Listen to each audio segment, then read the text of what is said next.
All right, we're back, Rob, and it's been a while. It's been like more than a month. The last time listeners heard us, I was the one who sounded a little under the weather because I was sick, and apparently, I didn't know this, but a cold can be transmitted through Skype to someone in the UK because now you're feeling a little under the weather. Yeah, exactly. You were ill, and then here we are 40 days later. It's been 40 days since we recorded. Has it been 40? It has. Go. That's way too long. That's probably the longest we've ever gone, really. Yeah, I mean, I noticed this before we recorded. We didn't record the entirety of November. I think that might be the first month we've ever missed. Well, we're very sorry. We apologize. There's a lot of things that that resulted in this. The first was I went off on a European holiday. It sounds kind of fancy. It really was. It was somewhat fancy. It looked pretty fancy. Yeah, there were aspects of it fancy. And then Rob moved his house. He bought a new house and he moved in and had no internet for like a week, and then he got sick. So that was like a whole bunch of cascade of things over the last 40 days. Oh, the internet. So I was using a 5G router that my work pay for because a couple of people have needed it when there was remote working, and then I think we had a colleague at one point who moved into a flat and was just using that instead of getting internet. And so I used that, and I could get, well, for about 5 minutes, I had 130 down on this 5G router, and I thought, well, that's amazing. This is great. I can live like this. I thought there was a part of me that thought I can just keep this router and never pay for my own internet. Like, this is amazing. It lasted about 5 minutes. I was never able to get that speed again. I survived. Listen to me. Yes. I think I had maybe 12 or 15 down at most for the 2 weeks that I was using that. That's pretty rough. I mean, you're certainly not. It's not easy to watch video at those levels, and you could sync your code over, I suppose, to GitHub and things like that for work, but text files are probably the best you could do with that speed. Yeah, and I mean, one thing I've always been amazed by this is Netflix's ability to stream on the worst possible connections. You were watching Netflix with this? Oh, yeah. Oh, well, that's good. And honestly, I would not know any difference, specifically for Netflix. Really?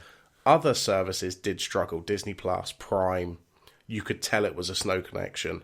Yeah. Whatever wizardry that Netflix are doing on their end works amazingly well.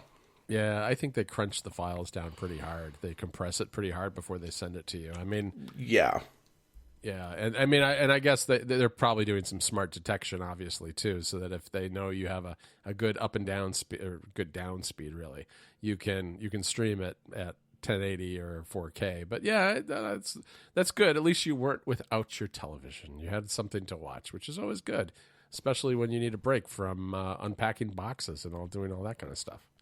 Oh yeah, I mean, obviously we haven't spoken about this at all, but this whole process. I mean, I think we put our offer in sometime in June, I think, or July. So this whole process had gone on for like nearly 5 months, and then we got 1 week notice till we were moving. Oh, no. We had no movers booked. Everybody was moving because everybody has been moving over the summer. Yeah. So I had to phone around a bunch of companies, and all these companies were like, no, we can't do that day. It's too short notice. I mean, thankfully, we found somebody at a reasonable price who was available. And these guys came, and I mean, they were amazing. They packed our house up in like 2 hours. Wow. All our stuff just straight into 2 vans. And then I think we had to wait around for about half an hour till we got the keys, which is really not that long in terms of house buying. Like, some people can wait hours. Right. And then, at the other end, they got it all out. Again, maybe an hour and a half, 2 hours, and it was all done. Oh, that's great. That's great. Well, right after, I guess I'm not even sure how exactly when it was. It was right before Halloween that I went to first Ireland, then Rome, then Ireland again.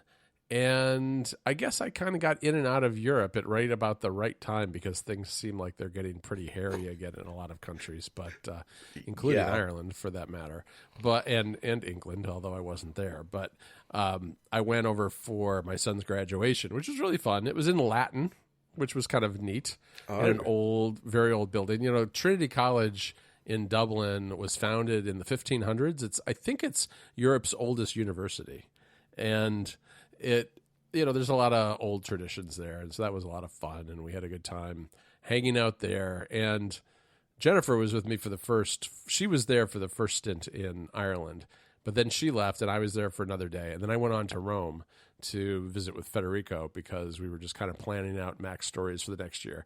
And the nice thing about that, I mean, obviously, is that Federico takes me to good places to eat. So we basically would talk about Mac stories for a while in the morning, then we go have a good lunch, then we talk some more in the afternoon, then we go have a really fancy dinner, and then we just repeat the next day. And I went to his hometown of Viterbo, which was really cool. It's a beautiful city. It's like a medieval city in the foothills of the mountains. And, we were sitting outside having some appetizers and drinking some wine. And I don't know, it was a very nice visit. We didn't do a lot of touristy stuff, but it literally was pretty work related in the sense that he and I hadn't seen each other in 2 years. So we had a lot of catching up to do, but we took advantage of all the local great Italian restaurants that he knows. And then I went back to Dublin again for like 3 days because when I booked this trip, I was really concerned about all the COVID testing and the timing and making sure that I could get a test before I got on an airplane in the right amount of time. And I had heard that the COVID places were closed on Mondays in Dublin. And it was just, there was a lot of uncertainty mostly around the testing. And it turned out not to be that big a deal. Now, I think part of the problem is that the rules keep changing, right? And I know the United States is thinking about changing them again, but it wasn't that bad. I ended up, I don't know how many times did I get tested? It was a lot on the way out, and then on the way to Rome, and then on the way home from Dublin again. I ended up not doing it from Rome back to Dublin because it turned out I didn't need to do that to move from one EU country to the other, at least at the time. I don't know, that may change. But in any event, it wasn't that bad. It's just a matter of paying money. Those tests, they charge like 80 euros maybe. Not cheap. But literally I would go I had 2 appointments in Dublin separated by a week. And I walk in, get my test, walk out, walk back to my son's apartment, and by the time I was there, I had the results. So, oh wow, that's really quick. Yeah, it was really super quick. It was really just super easy and quick. And Dublin had their act together, I thought, in terms of, they were opening up, but they were people were really good about wearing it. The bottom line is I felt more safe in Europe than I did in the United States in terms of people respecting wearing masks and contact tracing and all that stuff. And while it wasn't perfect there, I felt comfortable going out and going to restaurants and things, much more so than I do at home.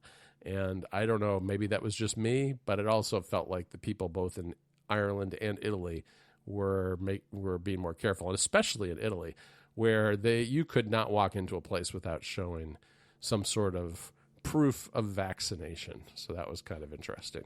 Yeah, I mean, it's funny you bring up the testing because since the last time we talked, I had not had to do a COVID test at all. Not at all. And then 2 days after we'd moved in, I get a notification from the app telling me that we'd been exposed to somebody who'd been tested positive. Oh, no. Pretty sure it was the moving people because we didn't see anybody else that day. Right. And then I went to a gig Wednesday last week, and there was like 400 people there. And even when I walked out, I thought, yeah, I'm definitely going to get pinged by the app. And lo and behold, like 2 days later, I got pinged by the app telling me that like I needed to go get a test. So like in these last like 4 weeks, I think I've done like 5 or 6 COVID tests. Even though I've gone like a year and a half with never having to do one, and I've done like 5 or 6 in the last like 3 or 4 weeks. In your nose or in your throat? Both. Okay, yeah. These are the nose throat ones. So you have to do both things. Oh, okay. Yeah, no, I mean, I've had either or, and I don't know. They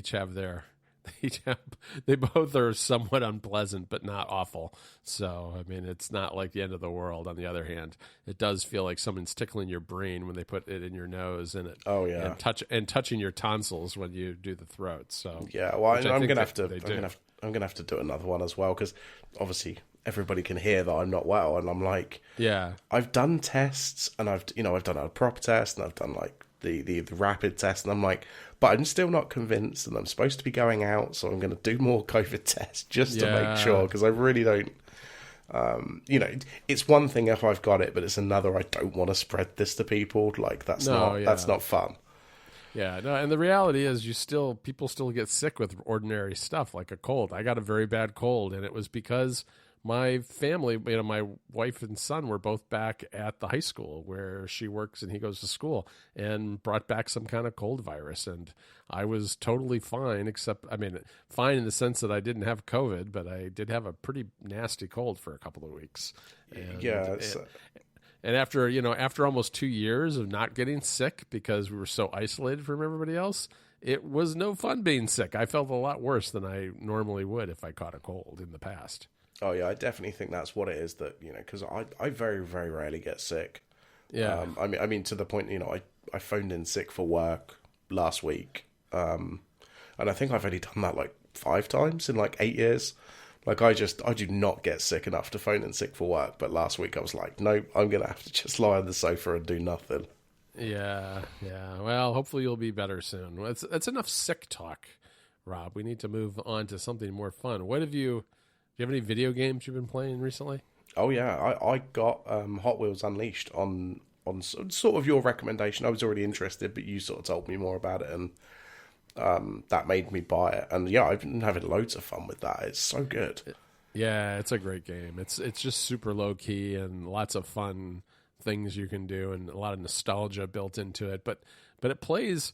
I don't know. I like car racing games that are like that aren't like the hyper realistic games so much. And that one really is fantastic. Oh yeah, definitely. And I unlocked the I think it was the hot dog car, which not only is that a fun car to drive, but it's got like the highest acceleration and speed, I think, in the game. So it makes the time trials a hell of a lot easier. Oh, that's nice. I have seen the hot dog car in person, just so you know, more than once actually. Oh. Wow. If it's what I'm thinking is, which is like a car that actually looks like a hot dog in a bun, right? Right. Are you talking about was it Oscar Mayer? Is that the thing you're talking about? Yeah. I think it's slightly different. I think this is like Hot Wheels' own version of a hot dog car, but I do know the thing you're talking about as well. I'm familiar with that as well. All right. I have not unlocked the special Hot Wheels one, but I have seen the Oscar Mayer hot dog one. Interesting. Speaking of weird food, well, not that hot dogs are that weird, but I don't think we ever talked, because it's been so long, about the Brock's turkey dinner candy corns. Remember I sent you that Twitter thread about that weeks and weeks ago. Yeah, I think so. I took 2 bags of them with me to Europe. Okay. I left one with my son. Yeah. And I took the other one to Federico and made him eat it during the App Stories Plus segment for the show. We taste tested them. It would have been better with video, I suppose. But I'm here to tell you that green beans and turkey are 2 things that should never be flavors of candy. They are really disgusting. Yeah, and this is candy corn, is it? Yeah, so candy corn are like triangular shaped, and like traditionally they don't really taste like much other than sugar. They're really just maybe a little caramely in a way, but they're really just tricolor, fall colored candies that are usually come out around Halloween in the U.S. Right. And these were different colored ones, and they had turkey, green beans, stuffing. What else did they have? Coffee and apple pie. Now, coffee and apple pie, not so bad. Apple pie tasted a little bit like that fake apple, that all fake apple candy tastes like. Coffee tasted really quite nice. What were the other ones? Stuffing, I don't know, fairly inoffensive, not super flavorful, but turkey had kind of this garlicky, briny, salty flavor, and the green beans, I described it as this. It's tasted like either eating grass or vegetables that had sat in your fridge for far too long and were starting to rot. Basically, they were really bad, really bad. But that was kind of fun. It was kind of fun. I mean, speaking of Christmas themed food, I am on the hunt. I've seen that Walker's are doing a mince pie flavored bag of crisps. Really? Yeah. Interesting. I know I like mince pies. Yeah. But I'm not sure how that's going to translate, but I'm definitely going to buy them if I see them anyway. Yeah, that's very interesting. They do a lot of good flavor, interesting flavors of crisps in the UK. I'm always impressed with the flavors I hear about. And then it's funny because the people in the UK look at Europe, like mainland Europe, and they're like, no, we want the crisps that they've got. Because they have way better flavors than we do as well. Because generally Europe has Lay's and we have Walkers. Yeah. And although they're technically the same company, like they are owned. I thought they were. They're owned by the same brand, but they are separate crisps for the most part. So like Europe and America as well gets different flavors to us. Like I know you guys get the tomato ketchup flavored various different ones. We never get those, or very, very rarely get that kind of flavor. Interesting. So, we they have some good I call them chips. I'm gonna have to call them chips. Good chips in Dublin, in Ireland. Some interesting ones that were quite good. But Tayto is a big brand there. That's not the one that I'm thinking of that I liked a lot. I forget the name of the other one. But anyway, I enjoyed sitting in pubs, working on Mac stories, drinking a pint of Guinness. I did a little of that. That was nice. Fun. Sat in some coffee shops because my way back, basically the way there when we got there the first time to Dublin, that was truly a vacation. That was like doing family stuff, going to the graduation, and everything. Rome was really work, but it wasn't like work like publishing things. The website kind of ground to a halt for the most part for the week I was there. And then the way back in Dublin, I was starting to ramp back up. And I was trying to keep out of my son's hair because he was actually working and his girlfriend was going to school. And yeah, I needed to make myself semi-scarce so I could sleep in their spare bedroom. So I did that. And it was good. It was nice. It was a nice way to kind of ease back into the normal of working back at home and everything. I will say that Aer Lingus, the Irish airline, has terrible deals for Wi-Fi on their planes. They charge you a lot of money and they have caps, and the caps are so low that it was about good. It's good for texting, and that's about it, which is too bad. I mean, I can't help but. My plane Wi-Fi is not good enough. It's such a funny. I get what you're saying. I mean, totally, but it's such what a thing to have to complain about. It's like the internet on my flying metal tube in the sky isn't good enough over the North Atlantic Ocean, right? You've got people like my mum who live in the UK, but they're a bit far away from a city, so they can barely get any internet. And you're complaining about your Sky Wi-Fi. Yeah, it was bad though. I'm just telling you, it cost me like 30 euros for 250 megabytes. Oh wow! It was not cheap for what it was, and I burned through it pretty fast.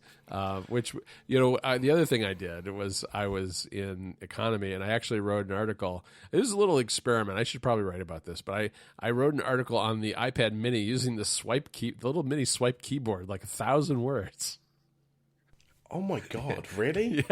Yeah, because I had to get I was trying to get a bunch of stuff done before I left town, and I was one story short of being done. And so I wrote the first draft with the swipe keyboard holding that thing across the Atlantic Ocean. So it wasn't, I wouldn't recommend it, but in a pinch it worked. Amazing. Yeah, I literally didn't have enough room, even with an iPad Mini, to really, I guess the Mini would have been fine if it had some kind of keyboard that was reasonable, but obviously it doesn't for, like in terms of a physical keyboard. And my MacBook Air, I couldn't even open it on the table tray. It was too, that was too, even that was too big. So I couldn't do that. I didn't really need a lot of Wi-Fi. I wanted to have a little bit of Wi-Fi just for, text messages and stuff like that. But I slept part of the time too, so that was all right. No, that's What not else too is what else is going on? Well, so you know me to be a man that has. I feel like the best way to phrase this is poo-poo a lot of smart home stuff. Yeah. You know, I tend to err on the side of caution when it comes to smart home stuff. It's pretty good policy, I think. Yeah, I don't want to jump too much into this stuff because, you know, there's things don't work or things do work. But when we moved into the house, no smoke alarms in the house at all. So obviously, those are fairly important. You know, it's right. A house is a big expensive thing you buy. You kind of want smoke alarms just in case it sets on fire. Yep. So initially, I was just looking at, you know, standard battery smoke alarms. And then I was talking to a colleague, and he said, "Oh, well, I've got Nest smoke alarms at my house, and they've got a little night light built in, and they've got carbon monoxide detection built in as well." And it was Black Friday coming up, and I was like, "Yeah, okay, this is what I'm doing." So I bought three of the, what do they call them? The Nest Protects, I guess they call them. Yeah, I think so. And yeah, they're really nice. I mean, I assume they work. I hope I never have to find out if they work. Right. You don't really want to test it. But the nightlight sort of, I can't remember what they call it now. They have a weird sort of branding name, but it just sort of lights up the ring on the bottom so you can kind of see where you're walking at night without having to turn the lights on. That's nice. Has actually been really useful because we've got one, you know, upstairs at the top of the stairs, and then there's one at the bottom, and then we've got one in the kitchen as well. And it's actually been really useful because you just don't have to turn the lights on at all. Right. Of course, this then led me down I wonder if I can see the status of these in HomeKit, which obviously out of the box you can't, because they don't work with HomeKit. And then I thought, I've got a smart plug lying around somewhere that only works with the Echo. And the next thing I know, I'm installing Homebridge on my Mac Mini. There you go. Now, thankfully, because it was just these two items, the smoke alarms and the smart plug, I basically installed 2 packages and everything just kind of worked. I think I'm still going to try and buy proper HomeKit stuff going forward. Yeah. But setting up Homebridge was nowhere near as bad as I thought it was going to be.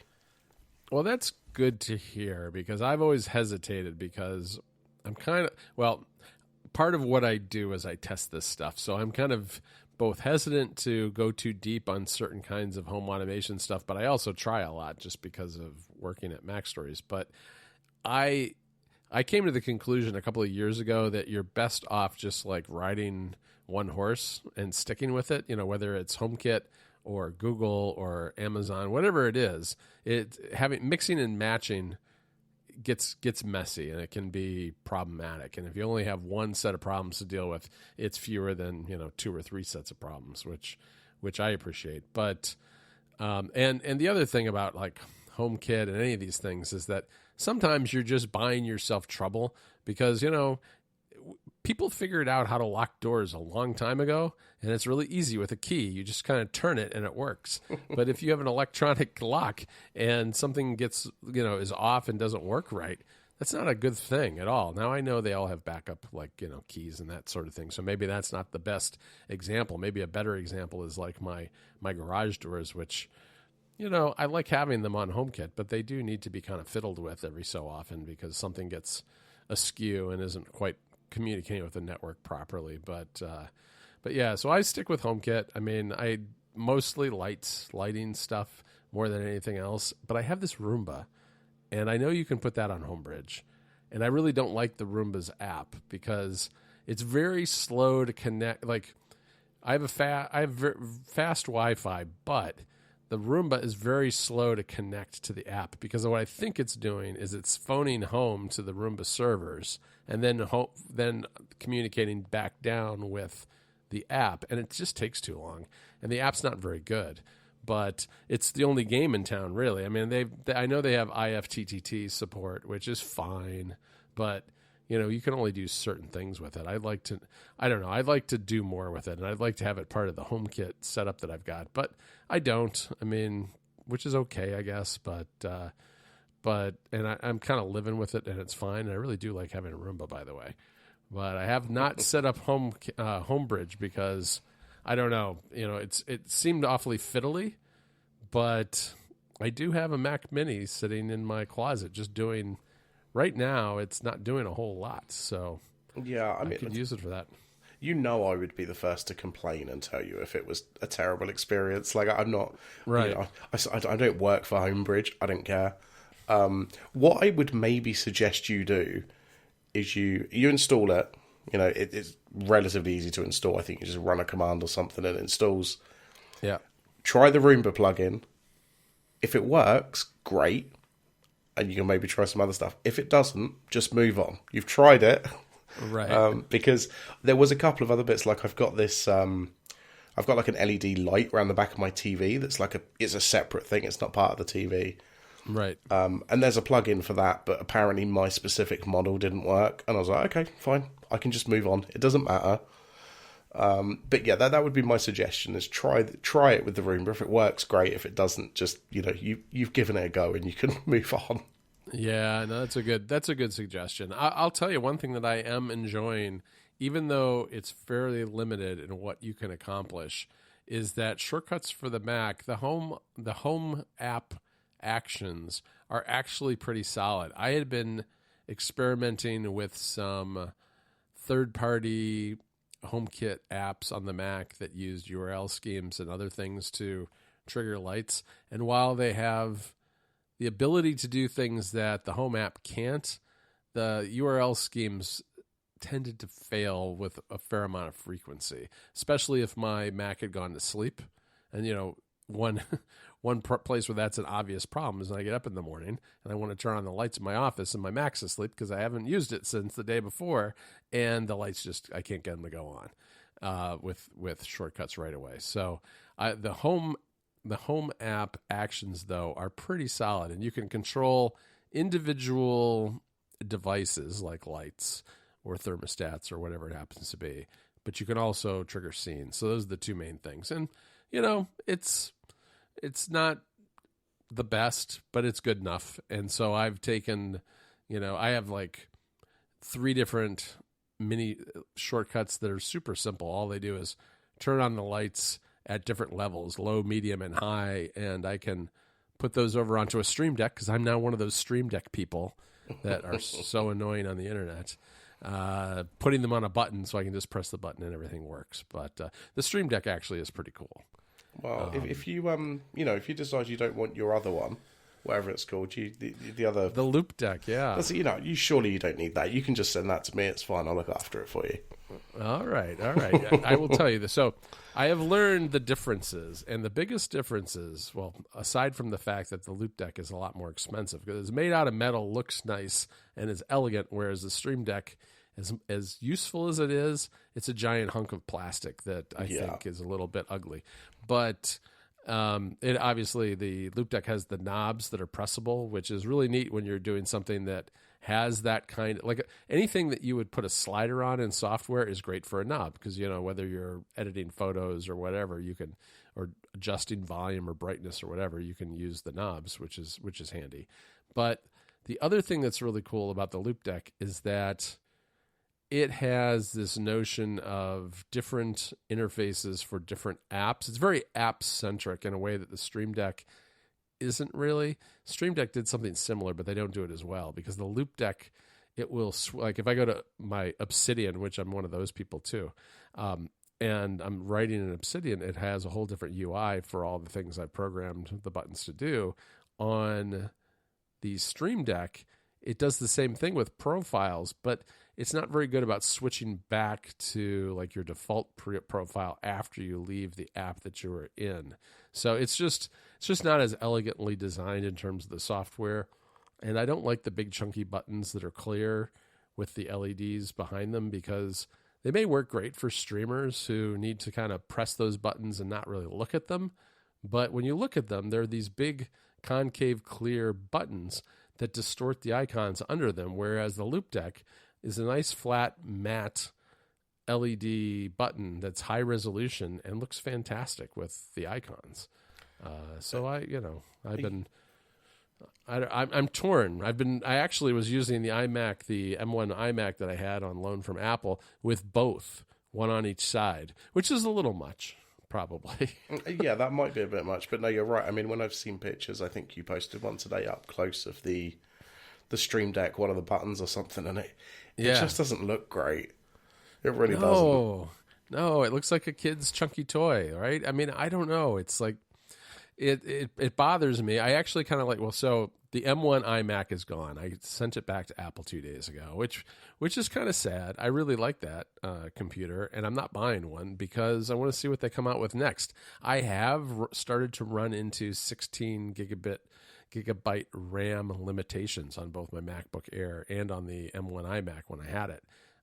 If you have a lot of tabs open with, real resource hogging websites, and then some fun Electron apps like maybe Discord or Grammarly or something like that open, that RAM can fill up pretty quick.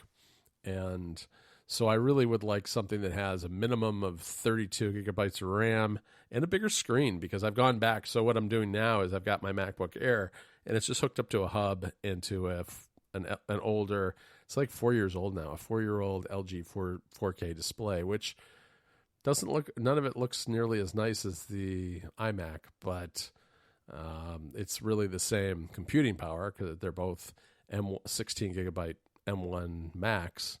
But I really want not so much a faster processor, but I would like more memory and some decent storage, because the iMac I was using, this is another complaint, like my Wi-Fi complaint. The computer that I was using free of charge for several months from Apple only had 500 gigabytes of storage in it, which is not a ton if you do work with a lot of big files, which I do when I'm producing podcast episodes, and I do, I'm editing like 2 to 3 of those every week. Oh yeah, yeah. I mean, the podcast files already add up very, very quickly. So yeah, I can understand that complaint. Yeah, I delete the working files after every show is actually published, but the Logic files are still there, and I keep the Logic files around for future use if I ever need them. And I also just have the resulting WAV files or MP3s, which aren't gigantic, but it does add up over time. And what I do is I just periodically move them to an external drive that I have hooked up to that Mac Mini, which is now sitting in the closet behind me. So that's going to become my Plex server, Rob. My 2018 i7 is going to be a Plex server. Very nice. I'm still using I think it's a 2013 Mac Mini for my Plex server, and it still sits there. It's just sitting there plodding along. It's running Homebridge. It's running Plex. It's fine. My problem is that the 2015 one that I'm using only has 250 gigabytes of memory, of storage in it. And an awful lot of that's taken up by the operating system. So I've gone in over time. I've gone in over time and deleted app after app after app, and turned off Dropbox and turned off iCloud storage as much as possible. And it's just got a bunch of hard drives hanging off of it for the stuff that Plex is serving, but it is pretty constrained with the 250 gigabytes of storage. So this Mini that I've got has a terabyte, and that actually will let me do some stuff with the internal storage as well as hanging hard drives off of it. Yeah, definitely.